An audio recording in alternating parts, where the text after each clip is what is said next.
Kata pakalima. Mano kara fo kulunko. Police station mandi kasate o sate ndem boyta abere. Hani station kilim mawi. That is deliberate. Abele no moy.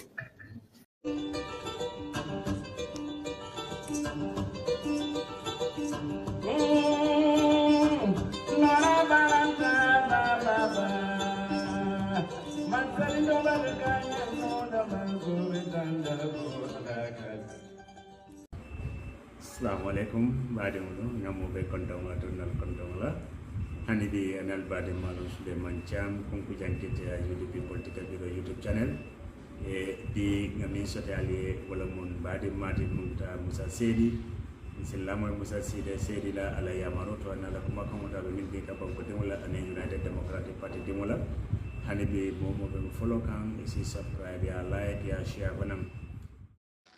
Appeared separately on Coffee Time during the last 2 weeks to help me understand the current situation in the local music industry. First, it was ST, who actually recommended Attack as the next artist for possible interview. And when we brought in Attack, he spoke unfiltered, just as anybody who knows Attack would speak. Then what happens?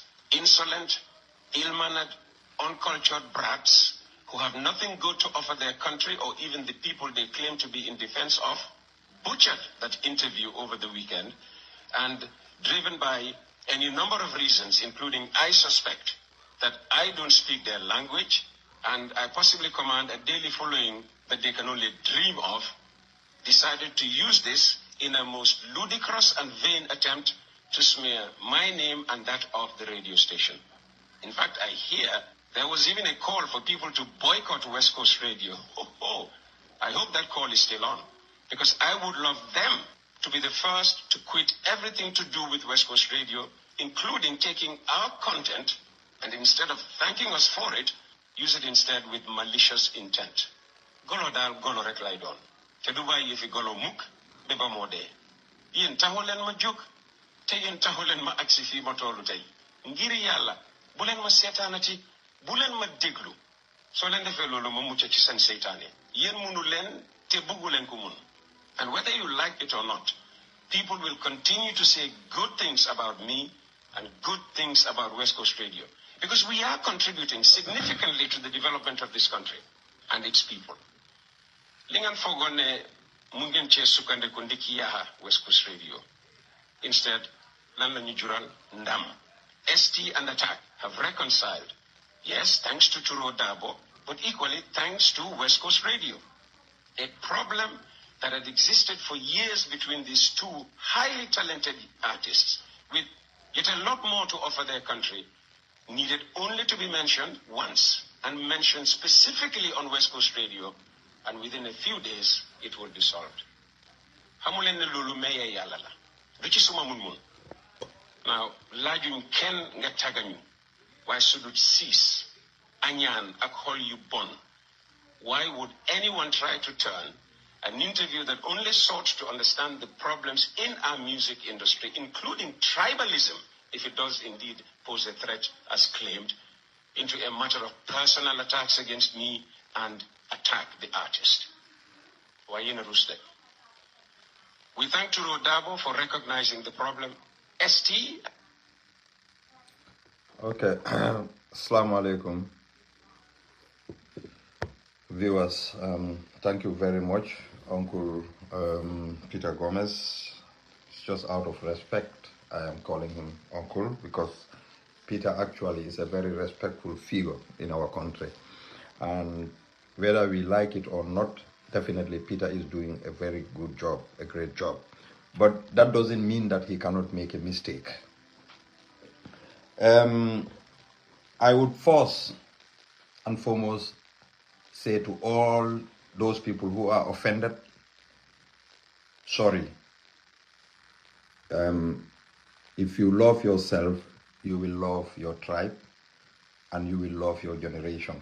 And this issue of Attack and ST, everybody knows that Attack going to the media house and then he did that interview, it was not about reconciliation. Attack wanted to show his frustration, his anger, and jealousy when we are to speak the truth. In fact, Attack is my nephew. Is born to a Fula woman, a very proud Fula woman, alhamdulillah, from a great family. What I know, Attack's grandmother, the mother of Attack's mother, is from Sankarekunda in Latrikunda. So Attack is brought in a Mandinka community. So this is why, you know, when you want to talk about tribe, you have to be very much careful. Me, I'm a Fula. My mother is a Mandinka, you know. So you will see that we are all the same. We are all the same. We are one family. But today is not about Attack. It is about Uncle Peter. I can see the anger in Uncle Peter, which is very, very rare for people to see Peter Gomez in that way. But there is no human being who is beyond mistake. He made a mistake. He made a great mistake, especially on making these statements. The statement that he uttered about people who are trying to defend their tribe. I think they have all right. You see, the issue is that we have to speak the truth. I am just here to make peace. I want those people who feel that they are offended. I am apologizing, telling them that I am sorry on behalf of Peter. Peter doesn't send me. I don't even have his contact. I don't know. I don't think I have ever seen Peter Gomez. I don't know. But the issue is that he is doing a magnificent job for the country in terms of media. But the issue is that Peter, Latrikunda German. Okay, Latrikunda German, bro. You know Latrikunda German. Yes, I know. The family of the grandparents of Attack is from there. Okay, Peter is doing a magnificent job, a great job. And Peter is a legend, a living legend. Anyone who is definitely listening to the media house will know that definitely Peter is doing very well, because now is Peter is exposing corruption in that country, which a lot of Gambian people applaud him for that, because he's dragging those corrupt ministers, those corrupt government officials, bringing them to his radio for an interview. So we will say, Peter, Uncle Peter, thank you very much for doing that. And we will continue to celebrate you. But you know, the issue is here. If you made a mistake, accept it and apologize. Because you see, we do have so many legends in terms of media. People like Sadio Barrow, people like Mike Jones, people like this one who normally interpret for Barrow now,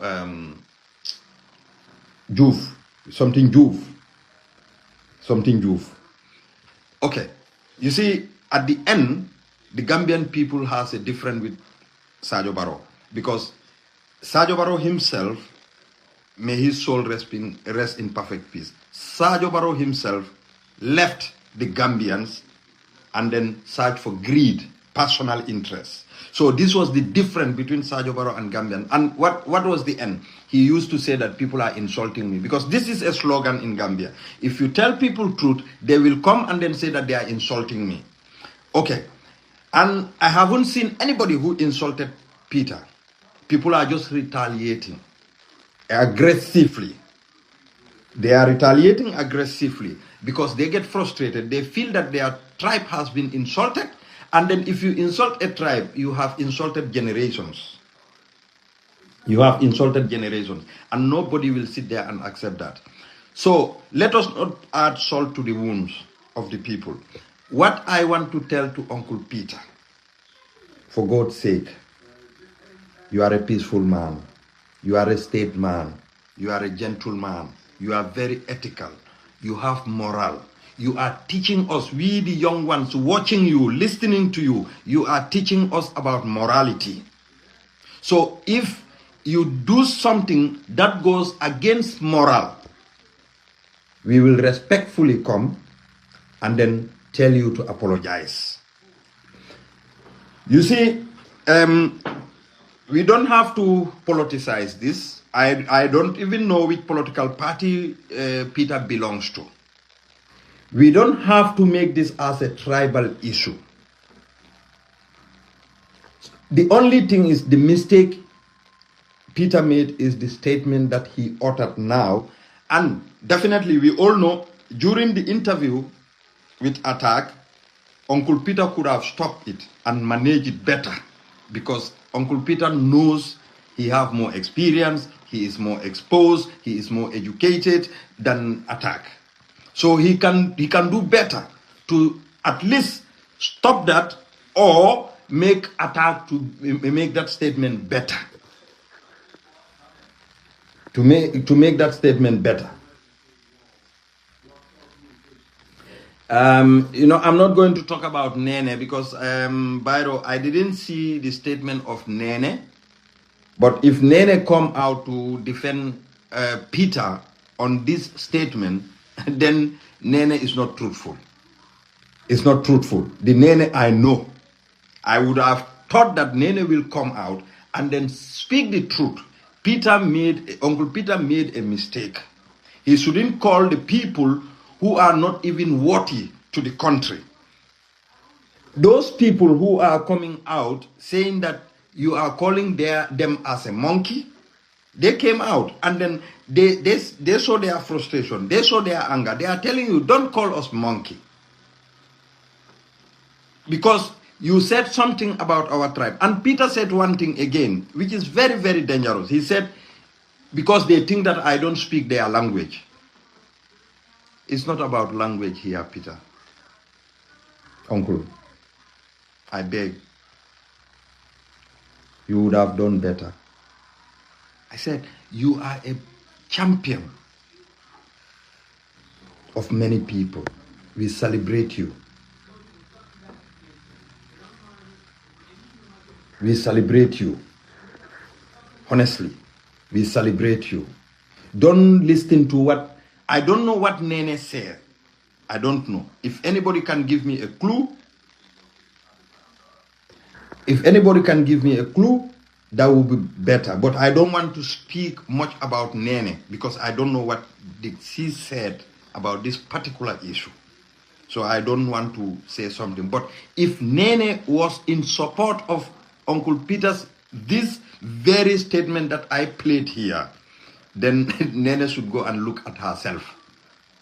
You cannot be going to the media thinking that you are a warrior, you are a strong woman, and when people started coming after you, what you will say, because I'm a woman or I am that, tribe will come again. So we do not want that. This is why let us look a way forward to diffuse this very situation. Because at the end, they will politicize it. I have seen the comment of Sisla Jadam. I have seen the comment of Fatih Hydra. I have seen the comment of Serif Sise. I have seen the comment of Salif Sonko. And these people are from different political parties, but they are all Mandinkas. They are trying to defend their tribe. And they are right to defend their tribe.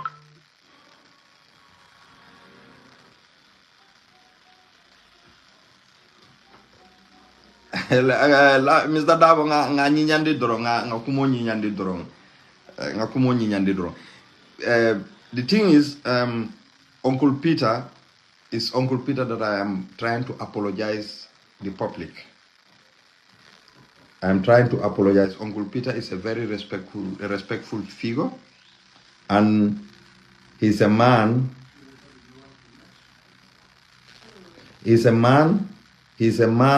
who definitely has morale. His ethics is beyond questionable. I wouldn't say that he is a tribalist. I wouldn't say that because I have never seen Uncle Peter being aligned to any of that kind of thing. So I wouldn't say that. But whether he made a mistake, he made a great mistake. And those people close to Uncle Peter, I have contacted some people in the Gambia so that they could contact him and then try to talk to him so that the situation could be diffused. And if anybody, I haven't seen anywhere, I don't know why he said that, but I have been following people on the social media, but I haven't seen anybody who said that let us boycott West Coast Radio. But Peter said that. So I haven't seen that anywhere. I haven't seen it from Sisla Jadama's post. I haven't seen from Fatih Hydra's post. I haven't seen from Sirif Sise's post. I haven't seen in Salif Sonko's post. The people who are complaining, these are Mandinkas. They have to, Peter. They have to. You have offended them. So come out and apologize. And by listening to Nene Freda, I will tell you, Peter, you should know better.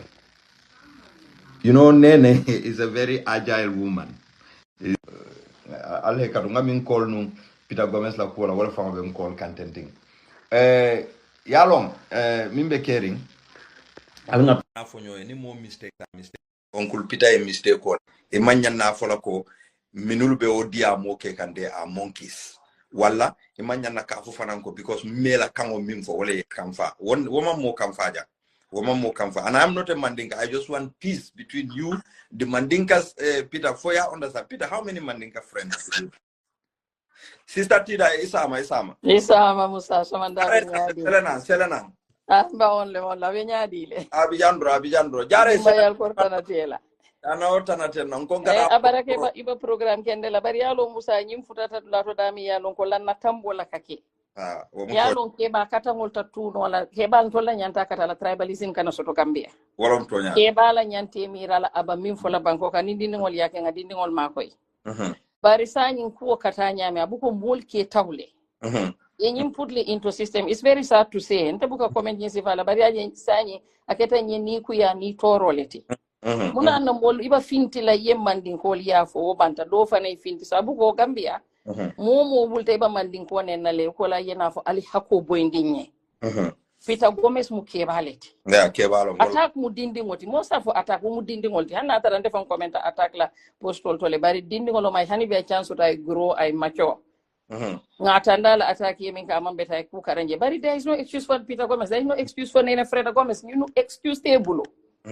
Dunia ku dandula balale janni hadama dingo manyang ika koronto ika diamu keba ni kumo fotota ila moy folo janni ba fintile ba diamu la ila diamba diamu to niyake ika tinyaro lake ibu kada daro ke ko na ke tani mu muslimoti saljo mota arkam flo sali ala dani isondo moy tenku janni ba fintile diamu barsanyi lanna tambo la bake kan banko kan Musa and woman na wala na tambo fonga accept Konga address nga accept ko molba minna it's not okay. I'm sorry.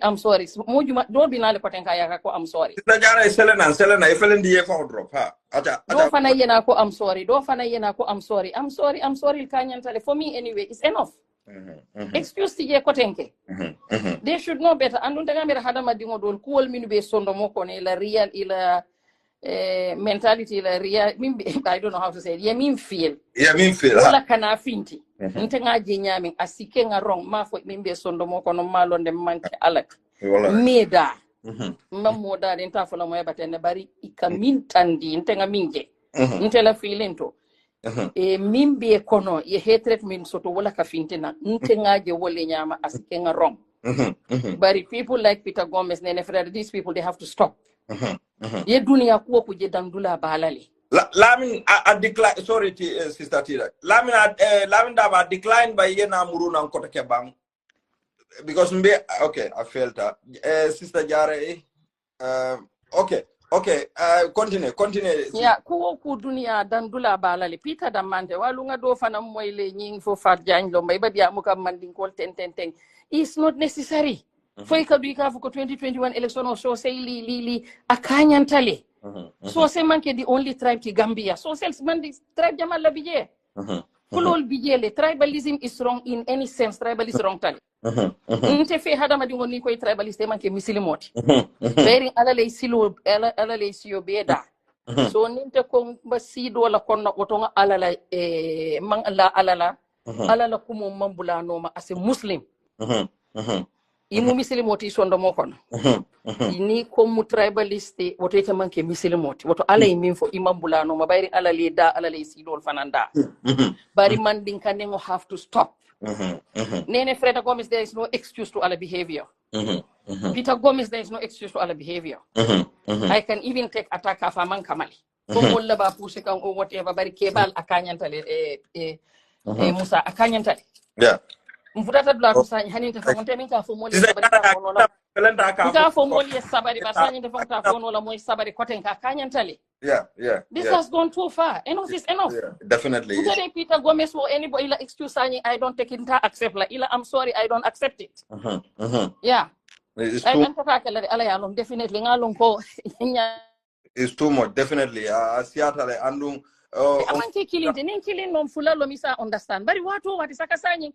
Inyunia disale kwenye mandinga phobia mbagambia tu momo pare hedromba tunge mamali pare tegambia lo mita fale ko hako boindinye haniye mofa hako boindinye moliye yamfe akanyantale. You don't have to like us bari nga bunya. Iman need tribe like iman need more like bari hada madingo for ya respect. Respect ko kumata nima respect ko don tol kan dingol karandi munel.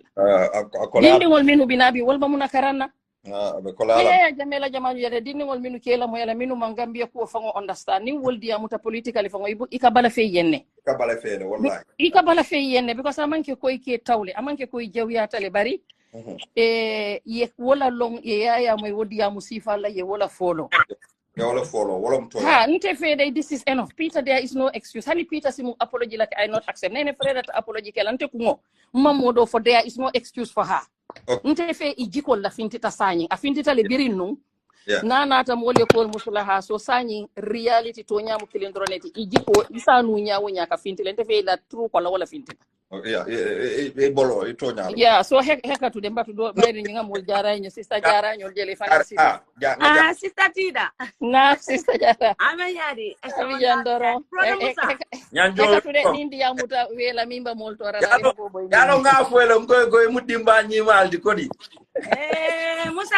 Musa dimba ka ke kunne bari. Afo moli sabari. Wala mtonya. Afo nyinti la poso ofandila kana sika mandin kol nena afo Peter Gomez ngalo ne mimbe kering. Pente kala koto dunya ma milong. Afa ko. Ali Ibrahim Silala me this is politics. Ali Ibrahim Silala teria. Abeta homi lokang.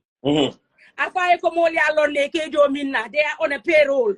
Mandin kol nel nde mo fanke mandin ko tite me fanke fuloti Musa wallahi sister Tida fana the same thing iko finga joge boko bane dafa fekk dafa don nga fekk nga gel se ñaaw de mandin ka yelo wala ka bori mbalo kon jola yelo serer yelo ani fula yelo wala ka bori kana woge nga nyinyandi mbela nyi ani wala ka bori nte balo kono nga fo elente muminti I am every tribe. Yeah. Yeah, understand. Wala ka bori nte balo kono nte muminti mu mandin ko tile mu serero tile mu jolatile mu fulotile because ni bele ma. So nte manyan na tribalist fanka fo dami nte manyan na pour nganasi. Yeah. Nganasi ngafo. Bari comme Tida ya fo nyame al nga ñoo respect al nga ñoo buña. Wala kuma ya fo. Al nga lon kon to demu Gambia le. Ye mo mo ndinje drobe tribalist kala aka yite la le ko ate mo musi falet. Barni woten to lañim bankundi ngokono. Ini mo la differeno. Ko lafta kare o maki na yena si be ko mol fala mi len sama siling abe to ralale. Jare yalla. To lebe ñoo baade la to lebita ñoo la kunko ton to lebita ñoo la futwol ton to lebe ko wol kala bari ali dani ni sabarindi ni mu me jube continue dorong ibe to nya kan yedi amunte haninte nata Facebook live mo clean en jube I couldn't care less mo jelle comment na post kono nte manke ante ngas message min send Facebook kono nte wole important ante bari kana lo tribe killing la dorom mandinka tribe ye ñineke 2021 ya nati nang ye problem onati ha mandingol ketetene mandingol setetene they vote for Adama Barrow based on tribal line o mari killing le nate ka Adama Barrow kele yamire ka mandingol le kele no bari ke fangal le kele because ndam mangal le bita marché o yeah very tribal bele kata marché ko do be minna poso kono momondi na poso nikinta tribal belem dol masoto tribal belem abanka ko mo killing ali nganda nga alfal dani nga foye ko ali sabari ibe nyimmi nata nim mandingol nata mandingol 34% leti mandingol tol ngalon ne ko Adama ya jamme ay mandinka ya suppress the duma they come up with their own percentage mol nyama ma femma mol muta mol yalo ne mimbe keri Gambia history ko mandingol si abata hotele ni alfa ma foye tol ngalon ne mimbe keri nim fota suppression o wala yakinde kasi ka fo mandingol sai manke fenkoti manke the highest fenkoti tol manke ya mumu linketa the highest in fact bari sister Jara yalo ndengaje nya hanna tara mu minority leti sine ngo mambete ya anga wala fo en ko hanna tara mol we are at the bottom of the minority list but it's progondi mbunya mbenga wala deserve tribe in Gambia wala deserve exactly the tribal line ni ko ba natila amambete ya recent politiko kono isi kumo be ko UDP ma UDP dingwe momo ndi tribal language for pa bi fangale ke kumandi even though whereas he got the most insult of tribal rhetorics in Gambia para majube amojube ay Gambia leje alinto fana milia lonko mbe bulala no manga Gambia leje bari fana moso mandin kole munti alinga momondi alinga na definitely ente fana ni alinga nyola sio respect nyaje nata obviously Peter a wrong tale ni momo be tonya folaye a wrong tale ala statement of fango damma as an elderly person amanya na odia musifalu kelanu nko na tara he is a journalist adum Peter meta journalist yalale mune yakina Peter be sonna fang mo be sila abe retrix fola mi alonko amambete ate fangala platform mota sa fa ni manker na etena manya na sonna nyina toñalem ye dindigo ya soto le mi ya diming because sa inte buka motofo kebe politiko le kono buka motofo sai ni te yalo ne ko dindigo nyin no brother. Okay, I dropped all. Yes, okay, Mr. Dabo, you come. Okay. No brother, Isam. Isam. Yeah, Sumanda Valley. Alhamdulillah. Kay nge kontombake. Ngejo. Sister follow men diamuta. We diamu banne. Bunjanko alamani manin kafar kila ako sanje nani dindingo. Ase wale kawandino bari sanje tanani keba ato kawandino. Kuma kawaltide. Okay, niajibe vake Peter Menke is very wrong. Very wrong. Because ntenga example ota membe caring nela. Membe caring niye call ke fayet tribal fenke from the CEO. Aka pwende jan tribal kumo buka discourse jang. Ake address le in a very sensible way. Fadera the same thing. Fal the same thing. Seomar the same thing. And Peter will be serve media kono. He is more experienced than those people. Munatina amala responsibility ta atele along ani ala team. Right? So ni sister fana men for tonya lem hanama dingo ni tonya fae ajiko momenti aka kamfata. Ni aje Peter kamfata. Hey, Bob Marley who the cap fed, let them wear it. Let them wear it. Because Ajikolen, number one, sorry to say, about Konole, signing dialogue through Kolo Kafindi. Okay, with that Nena Freda Gomez, what are meter walk crossing one time beat. That lady, sorry for my language before, Mbihaka Danila. Bari that lady even a Kirfatula Bantaba programu Nimolbe Diamola when nga crossi nim bayo la ton sita puruka diamu work omusundi mo kamun talako ika that lady is full of hate, my brother. Billahi wallahi tallahi. There was a time why is it that when Bayo is coming to speak, ika mako meya lonko ibuka pare fanka Bayo kaomoy. That lady have no respect for malafika kumudolfo, but ala behavior, anala body language. Anala face language, aka BF nyaming. That shows that lady don't like Mandinkas. It's the reality, my brother. Niman tuanya fo ulia ebe wole fola. Andu niko sanajajo ko wole fa ko niko be mobe please la. You are going to be a hypocrite. Hypocrite. Wala mtonya. Ebe kila nafiko leti nafiko. Obvious. Andu that lady ala turu kolobe finti kan every time. Because mol nyabe ko kono ferfer andu dole psychology le karang amanjara ngom famfo ya famle ni diamuta ita kam mentu koma ntoluka woleje ani mo futa mento ya famle that lady nte mom pita long bakede but that lady meta kala ko korosi bakele binte bintende. Okay. That lady ntangalon ne fase fintinang puru kana na bro nte I live tribalism. Nte tata bakote haile yankuba benu karambu momento. I was in the same school with yankuba Dago. Chairman, yeah. The chairman bakote hai SOS. Nga live le na grade 11 inter house sita ntolbele ka contribute. Ntolbele ka contribute inter house class will be. One boy, amanjara fangato for sabe plus balto je. One boy. Mbelwale kono. Aka foko ha de nyotek why inko nyom bokuñ. Okay. Yeah, imagine that. Aka foko de nyotek why no Musa mbadu ngana rek. Aka foko why inko nyom bokuñ.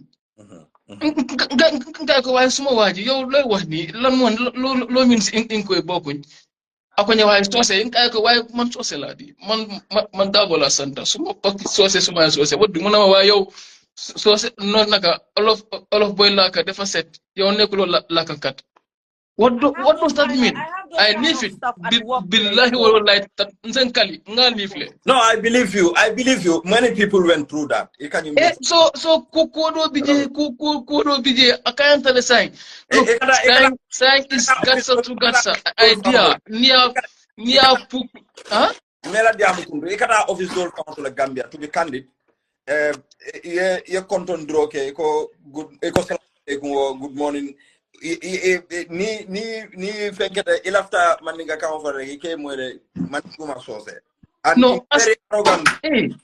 Astrestale na brother. Astrestale. What is true? Astrestale saying akanyantale saying is enough is enough. Niko mbesila jang nkakul maslaha jang. Mr. Dabo. Ni agente nata. What tribe do I belong to? Because full of no brother etekay no inata menna because mamwe it's true ndama fula kamwe but my father is a fula so if mamu minti mu wole but ni ajen nata actually na feel ko Peter Aronka ni mimbe tonya fula I respect that man is a legend. It's a legend. I don't know why he is putting himself into this. It's a legend. And they call are championing and celebrating Peter. Mistake or not, momentary mistake or nobody is perfect.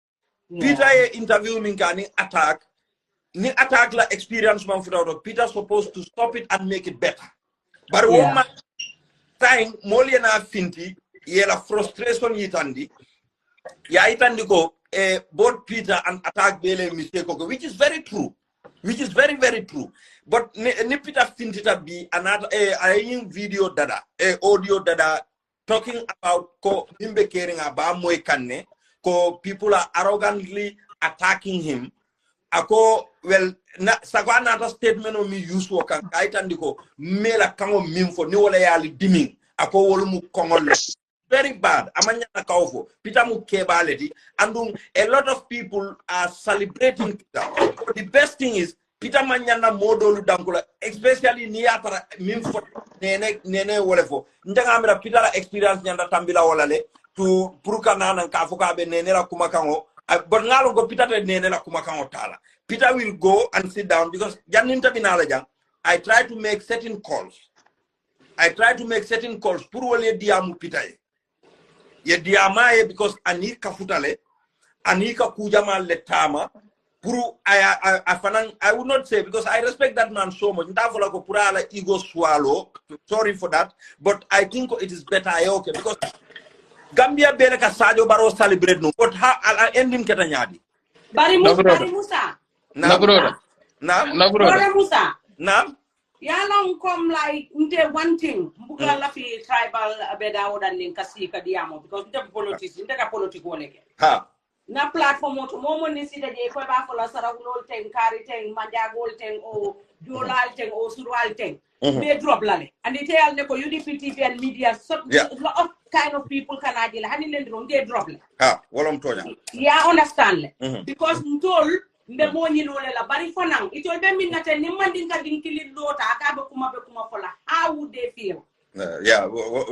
obviously ani saka na ke UDP dingoti ite mandi ko fa ite o fang la try fola de bina sambala UDP le bina sambala on party line le bari ya understand bari ngo mo ma fo mo la try bi ko ikana wulu Gambia kono mo mo ndi mum minti kati problem ki de bara kanyanta le nendiro akanyanta mandi ko tan anyanta wala na this danyanta kelala le kafi non minti dorong ni e konta e pamuru di koma dorong ya tare bota dami wala mambete yeah andun te bota dami bota ni mol bele ko no mo ndi e mo fe o fen ni ma dorong pa e fona ma because ma ko le ko kana woke be mu Gambia mu kilingoleti bari politique jareta nyinna amanjara personalisation no jareta nyinna be mu ku kiling be mu mo kilingoleti ali ngang hakilotu nga kununjele min hakunta jang moli ajele inata kotenge inata another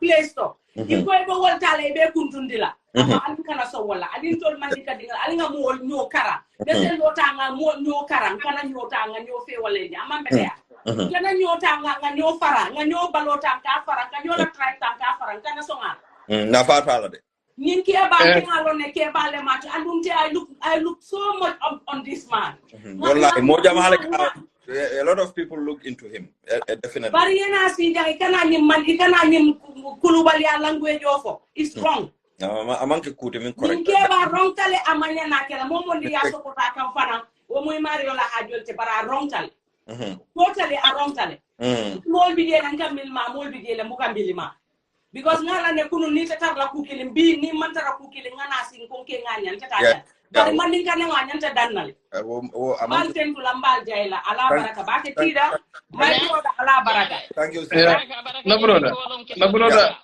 Musa dunia yaje ko dandula bala kanyantale nendiro kanyantale sine ngo mambete ya amambete ita fulan la ta ala e kasi ka jitu wandi siyola Gambia te bita family jumala to bi ba kunda fa kunda mo mamma si dola na atije woto nga kata nga nyomu tan don memo ke balti nga diningol mako Peter Gomez ba Kenya mine I minke is wrong nene fere minke is wrong nene fere this is not the fourth time ka kalanta ya diamo fo ko dandula bala ila turu ko la so fintitana ikena mimbe kono wala fintita ante dai fo Peter Gomez ana singu akoda jo kenta uta nta yamma jam fayne fa dunia fo la very good dunia fo la kira no Peter Gomez ta accept because ke balu mamanke dingo nene fere da gamma dingoti ke balla muyti ye experience to le meta online dindingol minu ka findinan attack yol artisoli ba kol fala frustration ka wol dundi ku ko nole yeah ba ku kata kangi ma so dindingol ma frustration attack kam wolati attack frustration wol understand bari ke ba kata mo la excuse ni ba baluola to say kuna pressure te kan munom nyinti akanyantale ente for these two anyway I'm done with them and there is no way I accept Hanisi apology in the accept la bari na Fred Gomez ni Peter Gomez ku kilillo dunia kuo kuje Musa dandula balale nani mol pusali e pusi mba futala dula to malla finga futada me anu alama alen tankala amin kuo ku dandula balale nimman ni ko di anta resina me man ni ko dafa bañ olofi man ni ko mu tribalist leti si mo jella basi la fatuma ta jahum pama ni Gambia no du yala balu wakile te ngamal din kol nga fo am sorry.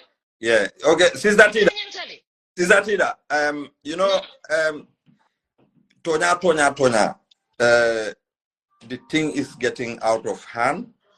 And Jama, they are talking about this tribal issue. They do not understand. Yaje attack, he was frustrated.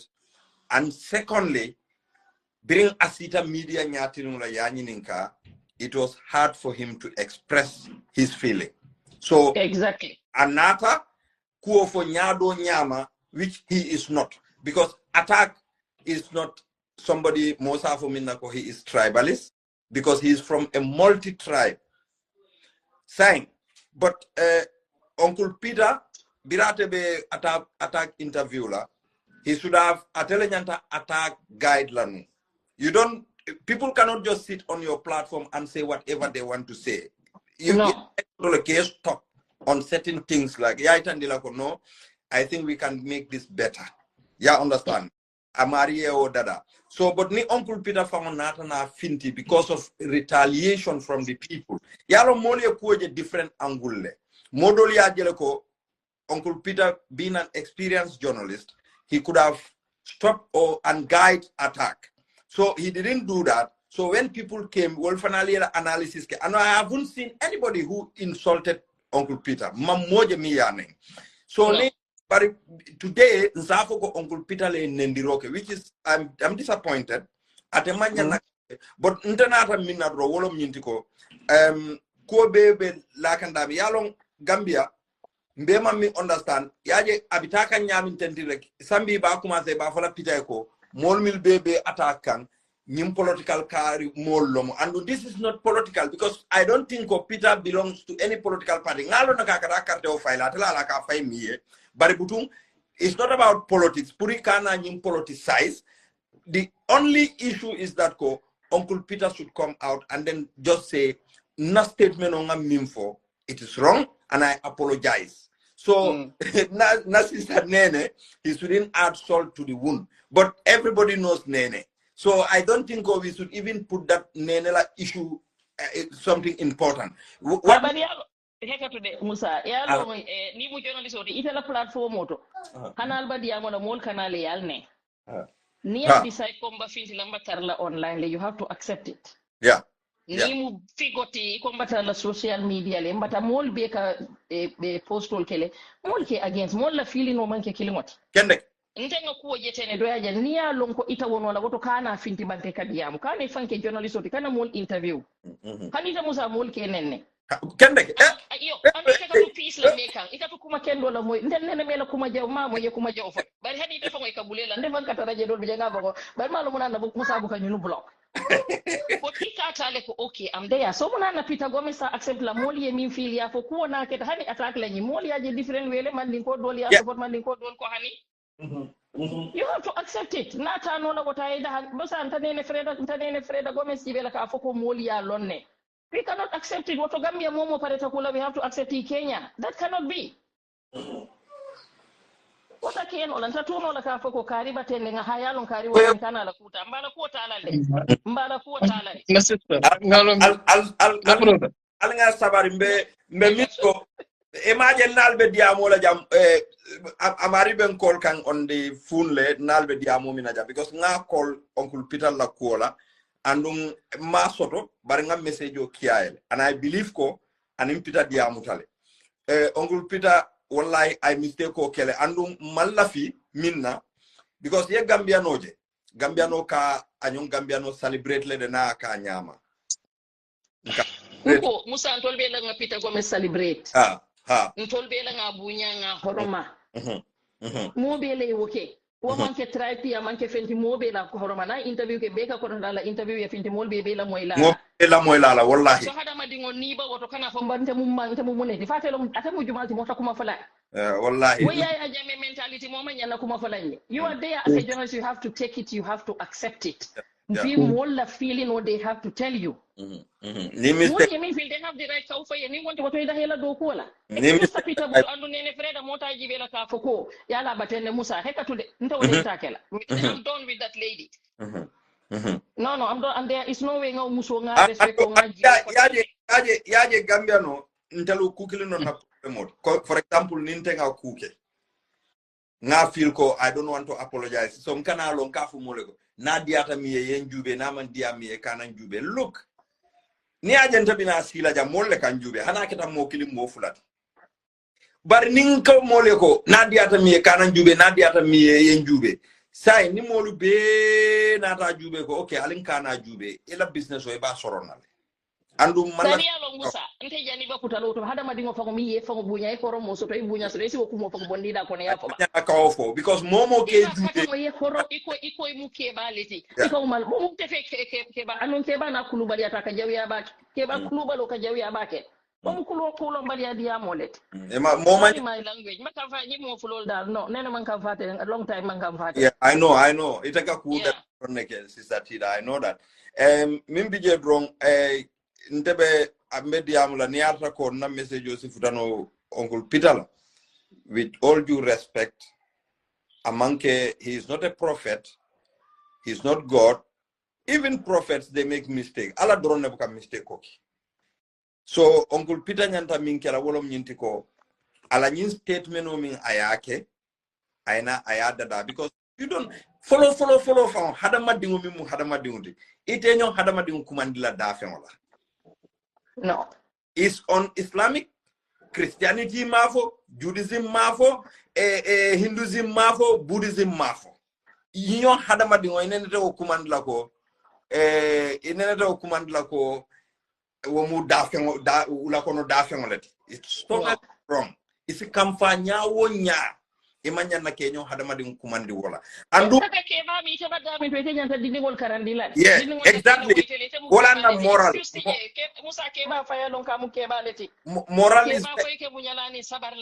Moral is very, very important. Moral, because Uncle Peter, I'm not referring to you ko imam moral. So I know you are very tolerant and morality ye also to bakele. But the issue is ye mistake koleke. So if you want people to know that yes, this is Peter and lafitale Gambia dingule karam Peter Jikola. So the best thing is that let him just come out. Ikanante Jubeko, that dirty Musa said he cannot tell me to come out and apologize. Just come out mbafokele on humanity basis. Because Peter is a living legend. You know, every Gambian near Peter Moedoron, na Peter Momo interview, every Gambian like a interest for Kajube. And I believe ala good friends will intervene. People like Pastor Bajau, people like Alaji Sedi Baro, people like Dr. Man, people like Musa. No brother, Alin songa nganing kumo korek inte alpula because tafta ka fintile dugare. Okay, it's antari konkana. No brother. Yaje philosophy belief the men.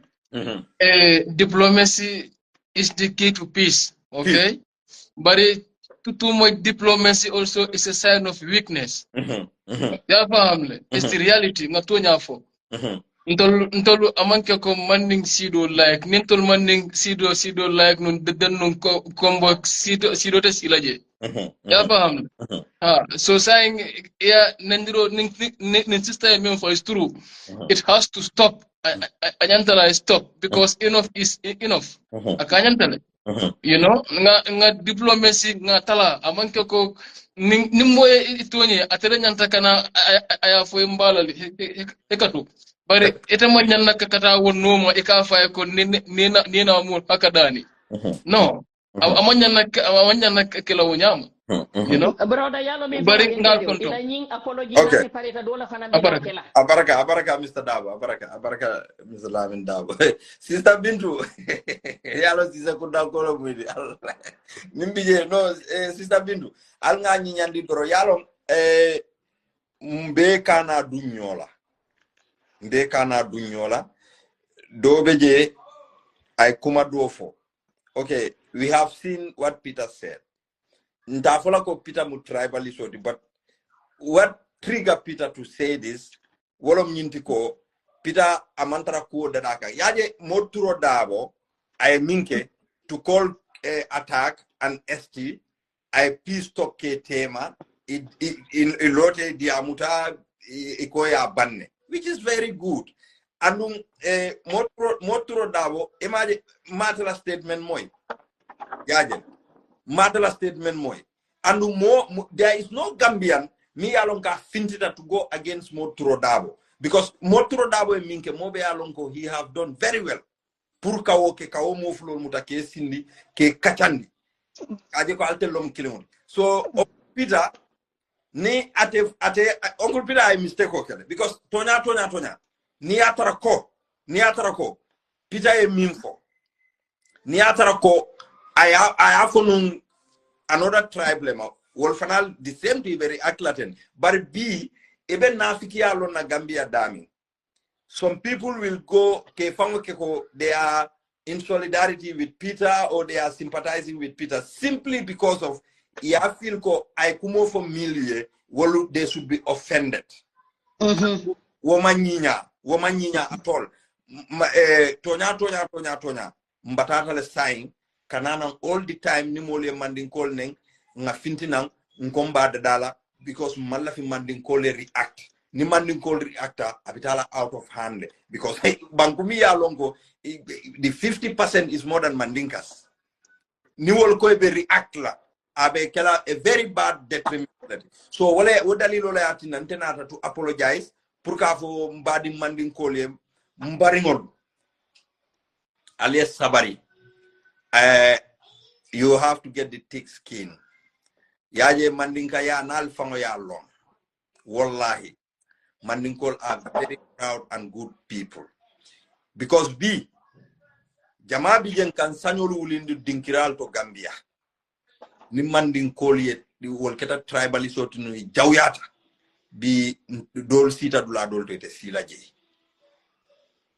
sio dol sita dula dol to ite sila je so oto mandinkolu nimme tentu nyanta stop lale momo in fact mandinkol fa ma nyanna nala ye nyin kumofo ntel mil manke mandinkol tin tel nyanta fintila nan to defend this nimbe tonya fola nyoy surwal nyanta fintila nan manjakol nyanta fintila nan jolal nyanta fintila nan sarahulol nyanta fintila nan fulol nyanta fintila nan mandinkol ye dabondi nyinto mbenga diamu Uncle Peter e hormone mbunya kono ay fintina ay mandinkol apologize nga bulodi wala we move on wala okay.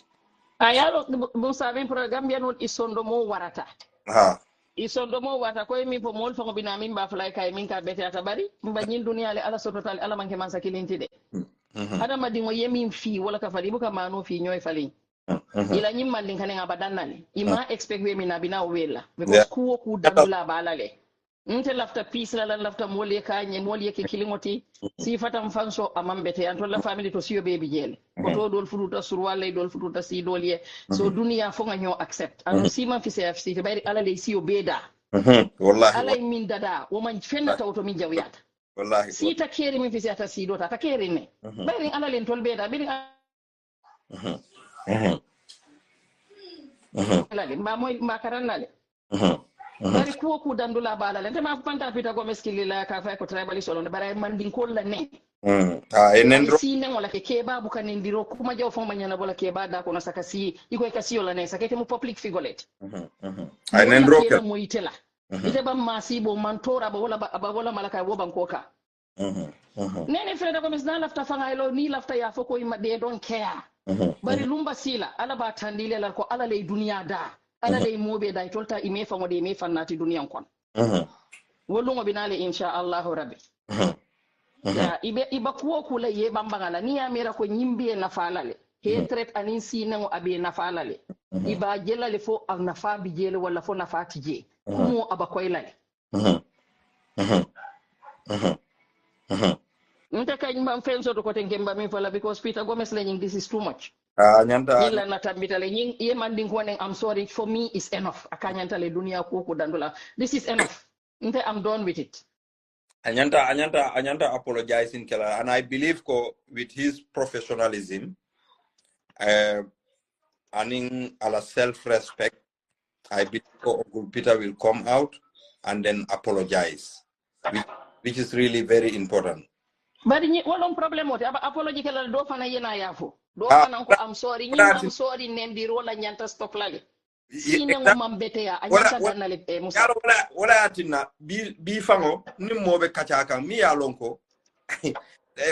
Na bebe no UDP le bara na rabo UDP agara NPP le bara na be kachaka nda mari to fola very nice nkai ko na kachata telefon dunta député wala ko kono nkai ko bari morke akonyenna nkai ko yenyi mimbe fo wala mutonya nkai bari ite fa afama mi fo nya akonyo ko I respect UDP and I respect UDP la mo ngai ko bari ite na rabo UDP ajela na akonyo ko yalo ni bina o kachala le minati na mbota je ngai hani ngai ko karile bota UDP wala ite bondi ngai la molo mo I believe tala bira bota UDP but thank God that ko ifango UDP la kende yafo ye UDP dingol ila ikalo banko nyama because akonye tonya akonye ko ngaje UDP damaleto hanila pati dingo na ronta akonye ko ni UDP ngol sapita ga ibuka understand ikami ndoka mandra UDP ngai ko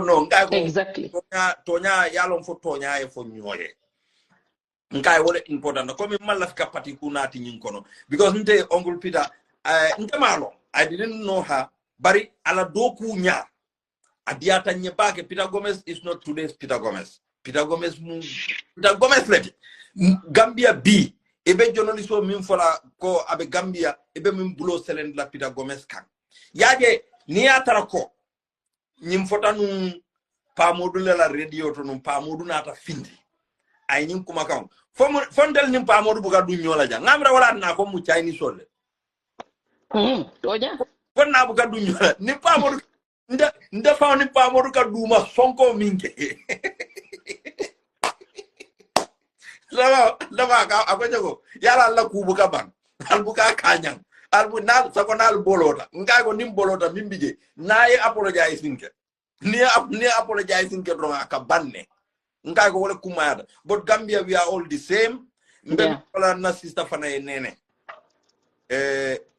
yaje hani galala force protest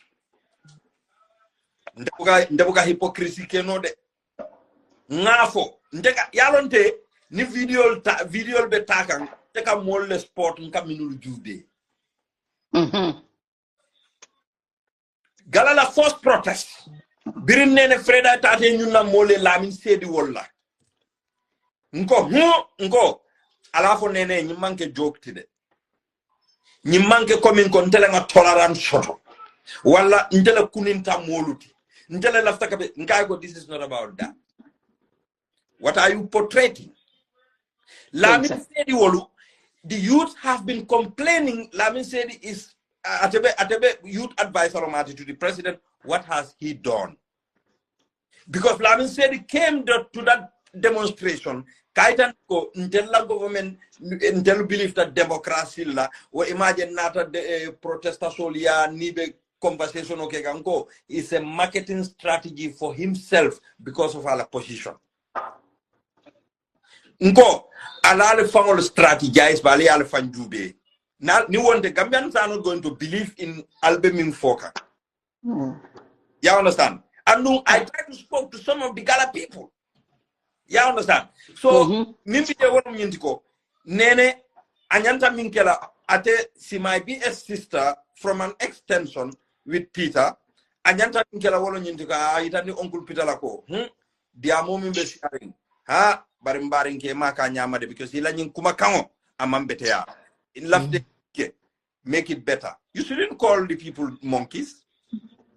Woman nyinya imagine don't fanal ba for Peter go itlo monkey because he tell the monkey kamulia. Peter is a statement. I do not want to see such kind of things. No amambete ya so no molu danila mol fanal the ceasefire ke say there are people ngaminulu engage and then they will try to talk to Peter.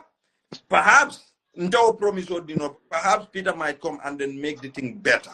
Because nte niaje mbe fintila nyina it's about conflict resolution. And UDP, now I have to go into that. UDP la longkang muminti ninga kuje banko kamima nyinya ya dada. Kara UDP la alfal buru. Niaje mbe hanyi nola. Nte I'm not a Mandinka. You understand me?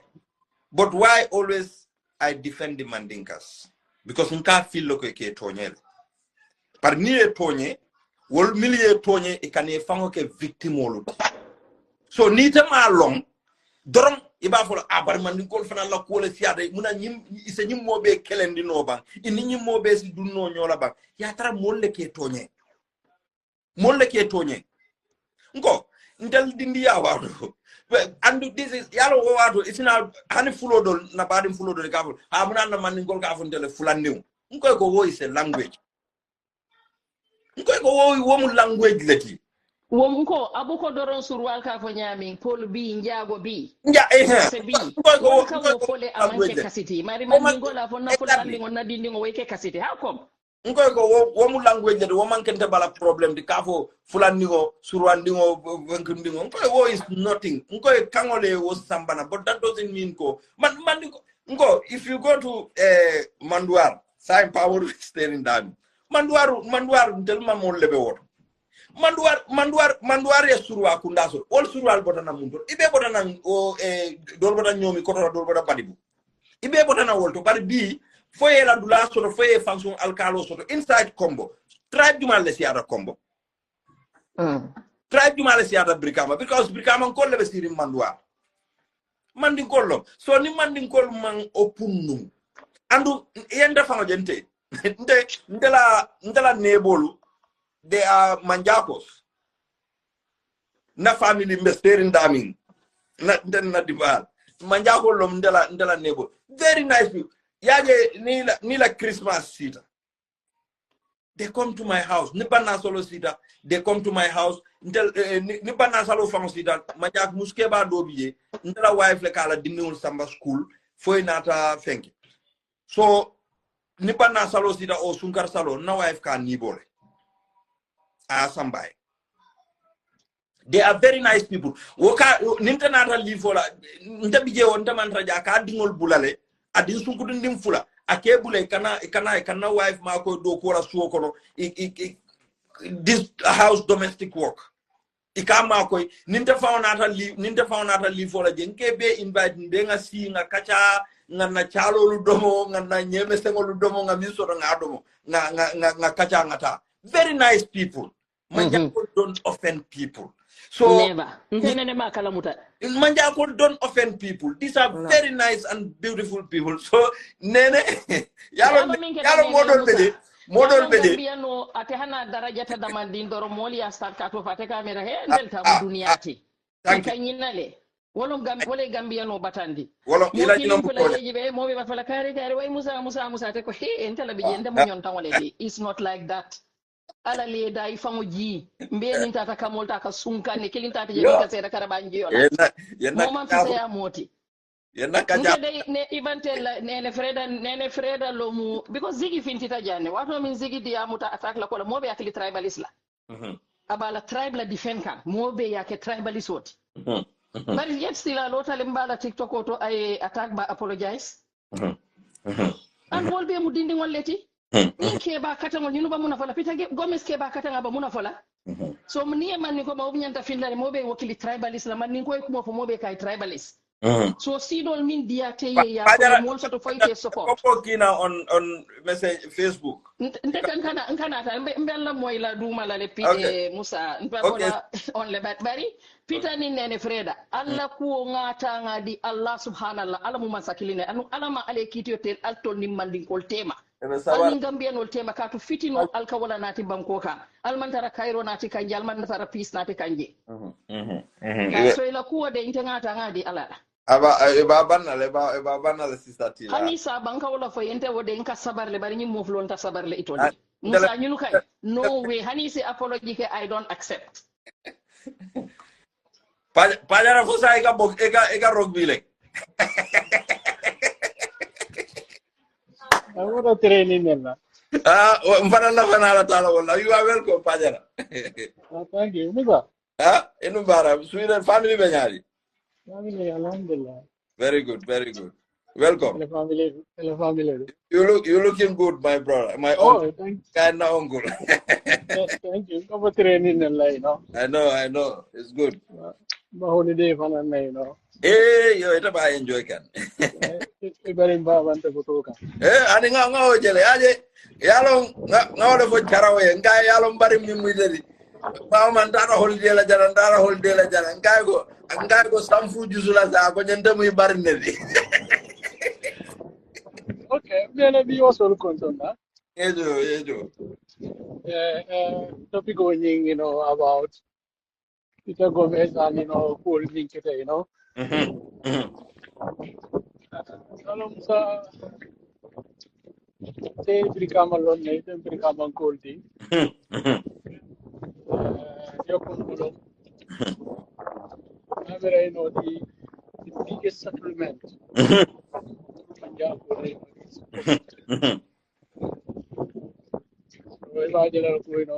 particularly in the family, you know, Jai Kunda Kulu. To look to the woman Jacob Billy. Almost all the family is the same. I tell you, dealer the wallahi. So I can have him when Jacob me along with a move to Kata combo. It's through Catholicism, Christianity, they have opportunities at school. So, but you know, originally, you know, they are all from Combo. They came to Combo. You know. So, you know, they has been our family members since in the 50s. So this is totally uncalled for. Definitely. It's totally unnecessary. So, Brikama, you know, particularly, you can use Buffalo to demo, you know, what they move over Brikama can only. Wallahi. You go down to Gunjur, you know, Manjako will be baby, you know, all them, you know, Kumbala, Kumbonko, let me yellow, them. Wallahi. You know, they give, you know, a large portion of land, you know, Balu can do so the honey kasu production. You learn another no French. So Peter I was shocked. But you know, now long, you know, I come up from more million, you know, not that, you know, back in the history, all more million, you know, living together. So Gambia, you know, things are getting out of hand, and you know, it's unacceptable, unnecessarily. Because interviewing, you know, home cool because the Western guy, you know, now you know, big corporation to, you know, it was suspended because you know it's done on, you know, Ireland, you know, it's a TV to, you know, you call it other you know, ethnicity or other group of people, you know, they behave like monkeys. No, it's a hanyula fam. That means your career is going to be over. But in Gambia, you know, no defend unnecessarily, but you celebrate unnecessarily. Among the occupancy, you know, has to stop. It has to stop. There is no society me yalo ko, you know, ikela dimbal or generation kulu in this manner. Definitely. Saka statement on him for Anyanta retract definitely. No, whoa, because you know, because you know, attack la ko, you know, any phone calls, you know, maybe, you know, frustration on board. Yet still, interviewing you, not letting them come maybe, didn't come block Uber, you know, it's your platform. If I no, Uncle Manta,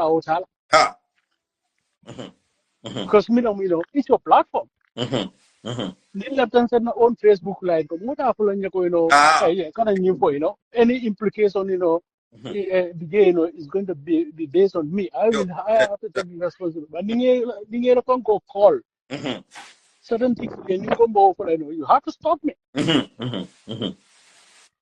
So my work, the next thing they could, I was shocked. I know. I'm not going to because I know my history, my family history. Our combo history, towards these people. So new Western Karango, it's Akakujama Tian to the life, sometimes in a case, I can't hype and I hate somebody blood in me, Yalongo, Ima Futaje. Because he can manja or me, Bijilo or me, all they are all new settlement. He can Ibo Town or me, they are all new settlement. And we all know that Molmi Botaje, it had a settled day because of they came from Combo. It had a settled day. They went to this missionary schools. They have good education. All they are the people who are in town. Can you masipal can you mindset sipal so me along if you go back all their grandparents they never see no. And then I remember to last walk on sometimes need domoro found out the song because I remember some Johnny Boy in the time really cool man yeah. I don't Manjako la manual bay no malakata. Yeah. After assembly ya infama day. Ikafa kerembara.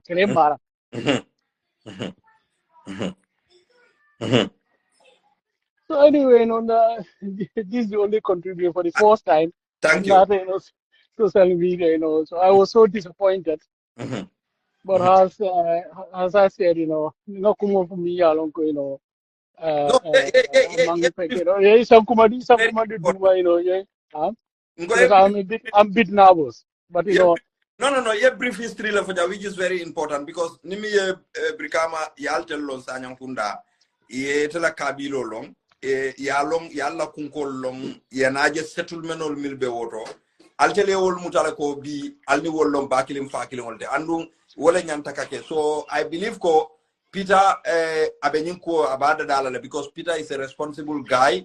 Ndede ala yalong kila alon ningala number so la personal number mfangole ba call la num bare matela number so bare mba try la le ningala number so mba call la le nga fay wonyama bawo dunia be nyami asisiano moltile ase yamarno bare mfanal sa yamarno kuluwo kono hormo anim bunya kono andum manna pour ka tinya laftale rek pour ka dada because I mistake ko leke hada madingo ibe kala foroti minne ibe kala believati minne te believe ta religion o min fawala wallahi mi hanyita ni molu tonya ye fintina ko ha ngal tonya la lal hako bondi itelo mu jatoti exactly itelo mu jatoti so mbadi oncle nganyim fanan sa te bana jabdo mandi ko da borola ko ngata borola kadum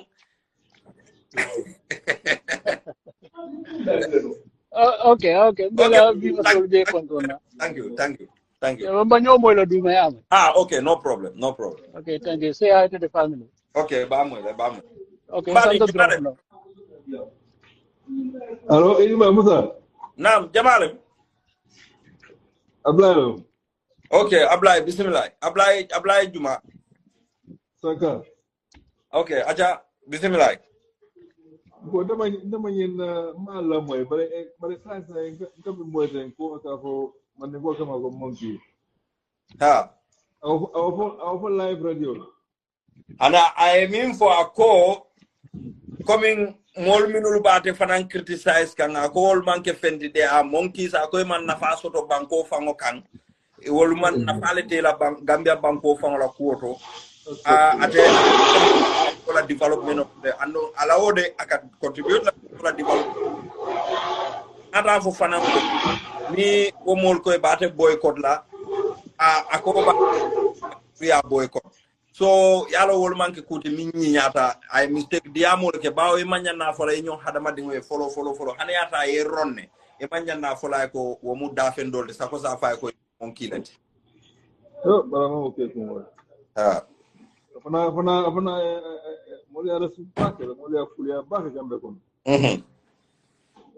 kanyina ko alma sallallahu alaihi amen labanya mosa dua kai amen ado kita ko mo moli abunya bak moli abunya de definitely wala abunya de inkata bol masibol wala tinan inta juna pour mol se sabari ha mol ya sabari ama ala dema asu bisola ya mako ina e polo sero amin ajusolo bota kabirin aba foka ajusolo bota wallahi bota alma ala ajuso sumende ay mo ay o ma ri bolo se amin kana lo kuma ko le bata amin demo arma de lati demo mo lati ni mo do kampada ko fokan it's na yangen dia do ya ko betina ay ngo yaje hadama di umfano ni to nyendiro ke na te apologize ta yeah wallahi that day if an ka kontan nyami mfano e bukalo you know that you did something you know mo ase haklo do back ani me kecha ko ani me kecha enta ko muslimi an ko na kecha aka back ata sumo ata belo no na ji so bota maybe ata yale mo sama no yale dia mo be man dia mo dole wole afaka tele asab na fa mo do kecha o ba fla ko o sa sa no yala benyamin to na da funde la benyamin billahi yalo Gambia ko Gambia kabirin karam do ko dulalto ko timolto dulalto taring billahi ñing kool be jele abijele bari fonga kudol ngani kono tama nga bang follow mis ñina tan hakilo botan wala mu alaji gabi sose ala family be konton na sangola you see alaji gabi sose is a great man, is a good man. Ayakata Gambia la to paki. Alaji Gabi Sose, Alaji Fisco Konate. Wotumo ma Sose Sipia. Gabi Sose le ta alaya ya bedua mba mobe dan la dua la jang mobe so dua fo ala sa so arjana firdausola. It's a good I mo jamale elevate. Ay mo jama bale mako e Gambia bi woldol be o tina o kono be baluni mal kono alata ko la alaji Gabi Sosalo oto mbaf e ko ala si sabar ju so dila ra palace to ala se itel base palace kana ko man is a good man to nin man tara caring kotake nyanta kala wolo. Okay, so it's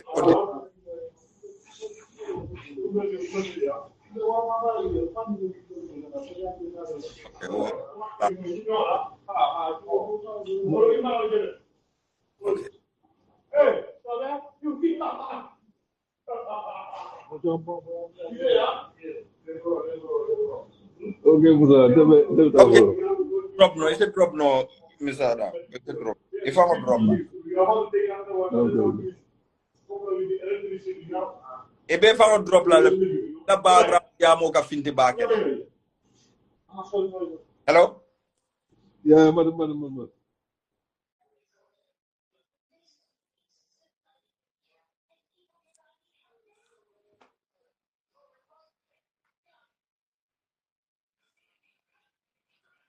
Yeah, brother Usman, as a kenole barina bilo tata abukana tambile mimu problem oti because akake simple majority leti NPP kol ka block le ni wontenu biri ko nimi ye fonkolu neng economy ye fonkolu neng nyaadi le famu president o député olu ministre lu economy ye wolu neng e nyanta be sambala kiti ola nyanta generalize la le Inyanta ka generalize le no bari mawo ke just itelu famol because of ila corruption o malaf mole o dia wala tine ko mbatu ngi silandi nyine yo okay.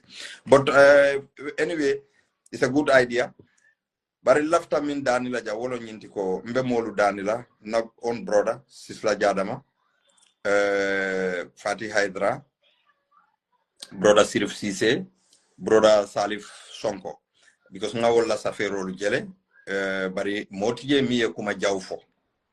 They are trying to defend their tribe and they are very proud Gambians and a very proud Mandinkas, concerned Mandinkas, because Sisla Jadama ni momo ya long.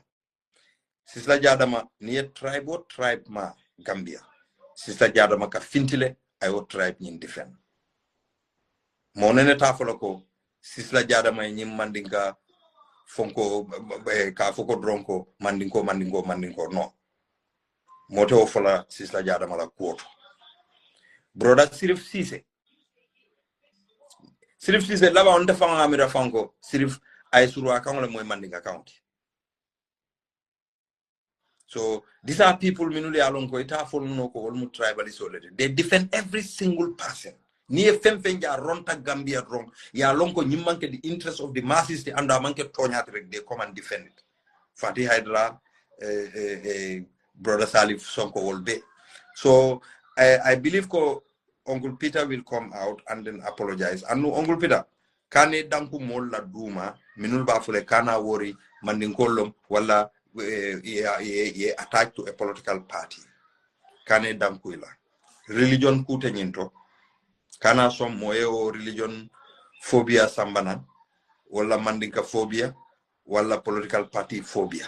Kana soala. You are a mature person. You are a very good person. Me alonko mojamale ke te jube as their mentor. Mojamale ke jube because of ila comportment. Mojamale ke jube because of ila ethics. You are a real champions of ethics. People celebrate you. So morality ndo fole la karola. Bari nindo ye mistake koleke mbedan la alakan kila kan pour ye fintina yadada. We move on. Andung isi kampanya nya kana fo moleko mo ndema moy mola min ko abe boycott la de maaje dulato. Andu ni momo fana yafo ko alnga Uncle Peter boycott du karambal dan la. Alnga boycott ko tuje. Mistake olomu I mistake oleke and I believe ka bala mistake ko accept la. So coming to my sister ngalo nako Friday asikeno ebe sila grand bantabale yin kumo foje. Bare ni atra ko eba fola kana kumo tinya. Yaje nimbe sonna. Me si jama beje ni ku ketal tele banku do sotolal katano dami. Bar mo jamale be Gambia ni ku boyta Gambia ka wol man tabla so Gambia ronno. Kominte nga fale nyami nteni manjakol kafuta baken na ma faola na onkul min bota jan dia mola te min bota jan dia mola jan science intenti wo wala family ya manjakol jia bakelet ya manjakol jia bak manjak family bejele minuli alonko ye bikama suti balle tola ila kordal ko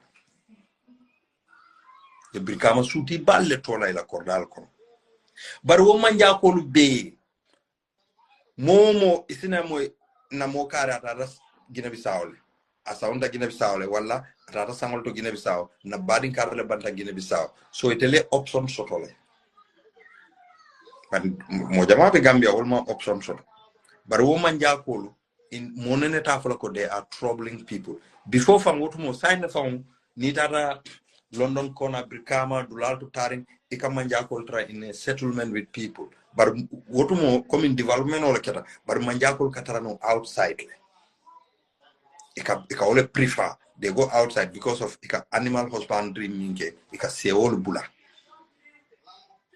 so katara usai come in cordal theater dulalto dulal fata mol bena mol sota nyokan wala yatina molni manja korda dol bije saybe sa te o tema bari imam mo trouble imam problem so these are very nice people and uncle Peter mo kendolo ay mistake ko leke so ndebe mbare muso dan la nene ni ma dada kana tinya kana itandi ko ha ni Peter mo kilimoti molbe min fo kan be victimize kan ni mo jamal la ko bitaka nyokan on social media inin do la ko manta bari amanke ko molbu ke jubede mol ke jubede molbe derinne nde yalom mol minul ka finti comme anden ni nene freda lungo minna Gambia Mansakunda ye tilimbali yato ko kela ha wolo bibe min fo kay maw fode wallahi nene freda mo lote ni atara ko 100 people lom 80% no be munum mandin kolleti ari mela manjaki ya jube ye toñale jube alnga nyinya jo nyinyala kuma yata bakele alnga nyo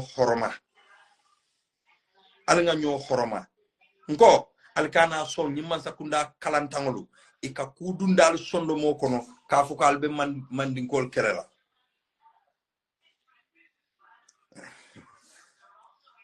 alinkana wofo alinkana woke alinga tribe ko tuje mbenga kikilimuti Uncle Peter, I am sorry if you feel offended what I said. It's just that I just want peace, and I know that you are a peaceful man. You are a man with dignity, you have self-respect, and then a lot of we the young Gambians are looking up to you as a mentor. So I believe you will come out and then apologize to what you said. You know very well what you said. It might be out of anger, not intentionally. We can understand. No human being is beyond to make mistake. You can make mistake, and this is a very serious mistake that you made. We just want to fix the damage and then move on. So I'll tell Faralu, Sisla, I don't Chinese or Maldi, Fadi Ezra, I'll cease fire. I'll tend to Ngal Jai, Mbedana Janeto. This is all about peace. Yaboy Manglan, you baha. Jison Nala, but that time there are some people who were talking. Sister Tida Ngeten to Bake, Jare Sane, Ngalten to Bake, Mr. Dabo, and in more minute Benatal contributor, Pajarangal Beten to Ngal Jai. Ayamunda Gay, Abumbe, Contona Bake, and Beten to La, even guide can. Every time Nimol Fintita, you come and extend your greetings and ila prayers to us. Ngawole nidi bulumbe duale bake for the finances simaya.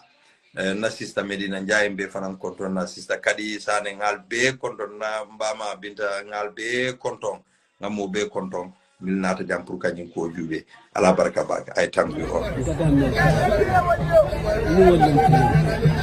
ni be adaka ko tenyo ko de senso ko ifta la sa ko mo fta de